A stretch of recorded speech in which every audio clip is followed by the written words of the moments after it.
രാവിലെ ചായയും കടിയും ഉണ്ടാക്കാൻ സമയമില്ലെങ്കിൽ ഉണ്ടാക്കാൻ പറ്റിയ ഒരു ഉഡായിപ്പ് പരിപാടി കാട്ടി തരട്ടെ. ഞാൻ രാവിലെ എണീക്കാൻ നേരെ വൈകി പോയാൽ ചിലപ്പോൾ ഇത് അങ്ങോട്ട് ഒപ്പിക്കും. എന്നിട്ട് ഉച്ചക്കത്തേക്കുള്ള ചോറും കറിയും ഉണ്ടാക്കി വെക്കും. അല്ലാതെ സമയമില്ലെങ്കിൽ വേറെ വഴിയൊന്നും ഇല്ലല്ലോ. ആദ്യം നമുക്ക് കുറച്ച് അവില് ഒരു പാത്രത്തിലേക്ക് മാറ്റാം. എനിക്ക് ഒരാൾക്കുള്ള ആട്ടോ എടുക്കുന്നത്. എന്നിട്ട് നമുക്ക് കുറച്ച് വെള്ളം അടുപ്പത്തേക്ക് തിളപ്പിക്കാൻ വെക്കണം.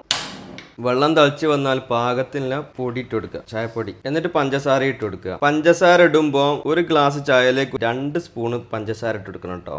എന്നിട്ട് ഈ ചായ നമുക്ക് അവിലേക്ക് പാർന്നു കൊടുക്കുക. അര ഗ്ലാസ് അവിലെടുക്കുമ്പോൾ 1.5 ഗ്ലാസ് ചായ വേണേ. അതുപോലെ ഒരു ഗ്ലാസ് ചായയിലേക്ക് നമ്മൾ ഒരു ഗ്ലാസ് പഞ്ചസാര ആണെങ്കിൽ ഇടണമെങ്കിൽ 2 സ്പൂൺ പഞ്ചസാര ഇടണേ. അല്ലെങ്കിൽ ഇതിന് മധുരം ബാലൻസ് ചെയ്യാൻ പറ്റാണ്ടായി പോകും. കാരണം നമ്മൾ ആ അവില് കുറെ മധുരം വലിച്ചെടുക്കും, ചായയും കുറെ വലിച്ചെടുക്കും. അപ്പൊ നമുക്ക് കുടിക്കാൻ കഴിയൂല. ഇതുപോലെ ഉണ്ടാക്കിയില്ലെങ്കിലേ ഈ അവില് ചായയും മധുരം ഒക്കെ അങ്ങ് വലിച്ചെടുത്താളും. അപ്പൊ നമ്മൾ ഈ ഒരു അളവിൽ ഉണ്ടാക്കിയാൽ നമുക്ക് നല്ലോണം കുടിക്കാനും കിട്ടും കേട്ടോ.